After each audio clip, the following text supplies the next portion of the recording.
Halo teman-teman, apakah kalian tahu apakah itu antropometri?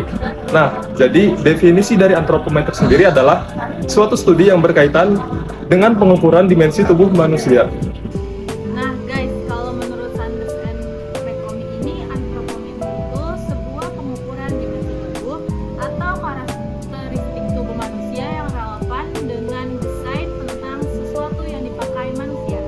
Nah, teman-teman, antropometri juga dipakai secara luas untuk pertimbangan ergonomi dalam suatu proses rancang bangun fasilitas yang merupakan faktor penting dalam menunjang peningkatan pelayanan jasa produksi. Jadi ada beberapa faktor yang dapat mempengaruhi dimensi tubuh manusia. Yang pertama ada umur dan jenis kelamin. Yang kedua ada suku bangsa. Yang ketiga ada pekerjaan dan aktivitas sehari-hari. Dan yang keempat ada sosioekonomi dan konsumen gizi yang diperoleh. Yang kelima ada posisi tubuh. Dan keenam ada kondisi tertentu. Besok kita ulangan nih, Iya. antropometri. Nah, gue tuh masih bingung filosofi dasar terhadap antropometri. Nah, lu tahu nggak sih filosofi itu? Oh, kalau filosofi itu Ada 3 filosofi dasar. Yang pertama, design for extreme. Rancangan sesuai ukuran tubuh ekstrim, yaitu terbesar atau terkecil, dibandingkan rata-ratanya. Hal ini dilakukan agar fasilitas atau alat dapat digunakan sebagian besar pengguna, minimal 95%. Yang kedua, ada design for range, yaitu desain fasilitas dapat digunakan dengan penyesuaian. Nah, yang ketiga, design for average, yaitu rancangan berdasarkan rata-rata data antropometri atau ukuran tubuh manusia, yaitu untuk hal-hal bersifat default. sekarang gue mau nanya nih sama lu. Apa tuh? Nanya apa? Tahu tujuan penggunaan antropometri nggak? Itu kan gampang banget pur. Jadi guys, tujuan dari penggunaan antropometri yang pertama ada mengurangi tingkat kelelahan kerja, kedua meningkatkan performansi kerja, yang ketiga mengurangi potensi kecelakaan kerja. Jadi gitu sih. Berarti lu udah ngelakuin praktikumnya? Jadi guys, kelompok kami sudah melakukan praktikum antropometri di lab SCM dengan melakukan 8 dimensi pengukuran. Yang pertama ada D17, D10, D16, D23, D11, D14, D29, dan D19. Oke semuanya, berikutnya kita akan melakukan uji keseragaman data. Nah, kalian bisa dilihat pada gambar tersebut untuk rumus uji keseragaman datanya. Setelah kalian mengetahui rumusnya, tinggal kalian masukkan saja data-data yang kalian punya ke dalam rumus tersebut. Di sini kita menggunakan contoh dari data dimensi 17 atau lebar bahu atas. Untuk lebih mempermudah, kalian dapat menggunakan Microsoft Excel dengan menggunakan tabel-tabel tersebut untuk membantu kalian.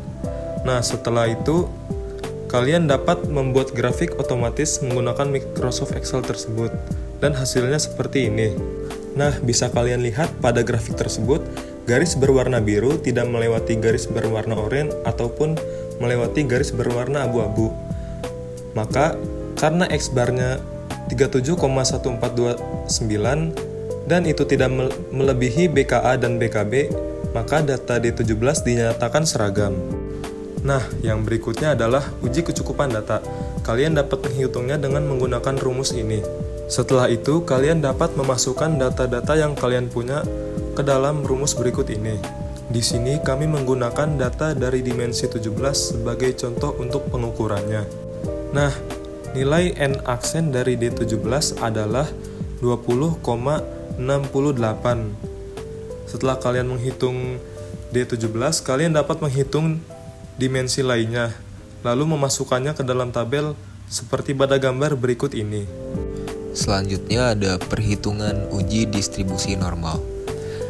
Di perhitungan ini, kami mempunyai data sebanyak 7 praktikan dengan menggunakan derajat pengukuran 0,05 sehingga tabel referensi value yang terdapat pada Shapiro-Wilk tables yaitu 0,830. Terlihat di sini rekap dari perhitungan uji distribusi normal yang telah kita lakukan. Sebagai contoh, kita bisa ambil di dimensi D16. Data W numerator diperoleh dari jumlah data AI kali XI.